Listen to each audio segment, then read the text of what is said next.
Hey guys, welcome back to the channel. This is an exciting update and it's late at night, so I gotta be quiet because the garage door is open, neighbors can hear me. Anyway, I'm trying to be respectful, so excuse me for the whispering. But anyways, there's some really cool updates. If you remember, I got the NARC. It didn't have a 19-inch medium resolution CRT in it, which are actually kind of hard to come by these days. It had an LCD. But in chasing nostalgia, Rexer Show hooked me up with Sharp Image Repair and they actually built me a 19-inch, but it was kind of held captive in Vegas because I didn't have any way to bring it back. So Rexer Show didn't have any plans to come out this way. And it just so happens that Rudy was in Vegas, so he actually drove it back for me, which is so cool. So tonight I put it in and man, it looks amazing. NARC is now complete. It needed a CRT. But then on like when all this was happening, my buddy Mark Miller calls me up and he's like, hey dude, well, he didn't call me, but he messaged me on Facebook Messenger and he goes, hey, there's this guy, I'm going to his house, he's selling some arcades and he's got an X-Men and a Simpsons and a bunch of other stuff. Do you want anything? And I was like, well, dude, if he's got the X-Men, I'll take it. He gets there and the X-Men was sold, but the Simpsons was still there. So I'm like, yeah, dude, let's do it. So we got a really good deal. And then Mark actually came over to deliver it here, which was super cool of him. I got to finally meet him in person. We've chatted online for a while now. But anyways, so in this video, I'm gonna show you the NARC, show you what it looks like with the CRT, and then we'll take a quick look at the Simpsons. All right, guys, we're gonna check out how the 19-inch CRT looks now that it's been replaced in the NARC.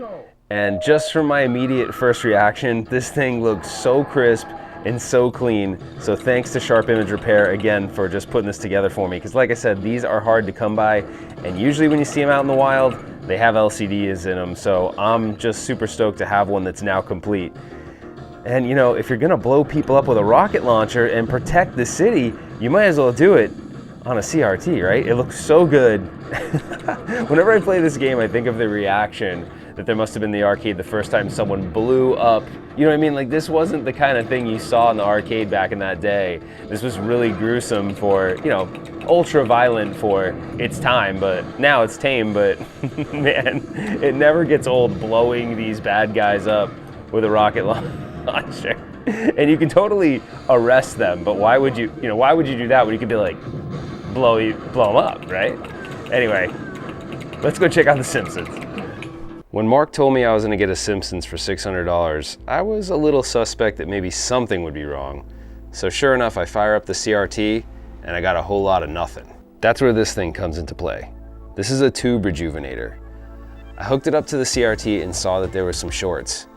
As soon as I cleared the shorts, I fired the CRT back up and it was up and running in no time. This thing is honestly worth its weight in gold. If you're an arcade collector, you should definitely consider picking one of these up. Okay, so there's no doubt I got a good deal on this Simpsons cab at $600. They go for a lot more than that. But this thing does have some issues. I was able to luckily save the CRT, so the CRT is fine. The marquee's not lit, but that's an easy fix. The side art, I'll probably want to replace it, but I am torn as to whether I want to leave it a Simpsons cab or make it an X-Men. It's originally a Simpsons, so that's probably what I should go with, but I definitely want to dual boot this cabinet. I want this cabinet to have both the Simpsons and X-Men, and like I said, my buddy Nick gave me a PCB and a switcher. So in a later video, whatever direction I decide to go with the artwork, I am going to make this dual boot. And then under the control panel, I think it was Marge. Marge wasn't working because one of the actual leaf switches for Marge was completely missing. So I was like, hey, why doesn't Marge go up? Well, there's no leaf switch. And the front of the cabinet needs some Bondo work, but all like really basic and minimal things. So while it might look like a lot, these are really simple things and it shouldn't take me long. So I'm pretty excited. I think this is a good pickup. And while I wasn't looking for a Simpsons cab, $600. I mean, couldn't go wrong, right? Well, that about wraps up this quick update video. I'm really excited that I got a Simpsons and it was totally unexpected. And as far as the NARC goes, it looks really good. So I'm super happy with the outcome on that one. And it took a long time. I technically bought that like 8 months ago. So it took about 8 months to acquire all the parts to get it up and running. I didn't even mention this, but the monitor bezel inside actually was something I had to find from someone in California that had turned their NARC into a cat bed. Yeah. So anyways, needless to say, they were fine parting with it, and luckily it didn't smell like cat pee, so we're all good. Anyway, if you like this video, give me a thumbs up. consider subscribing to the channel. Put your comments below. I want to hear from you. And are you excited about the whole dual boot idea with X-Men and Simpsons? I know I am. I just don't know. I feel kind of bad turning a Simpsons into an X-Men, so maybe I'll just reskin it Simpsons with some new side artwork, preserve the panel, and just put the switcher in there and run both of them in a Simpsons cab. I don't know. If you have any ideas or you want to chime in on it, just let me know in the comments. And that's it for now. We will see you on the next one.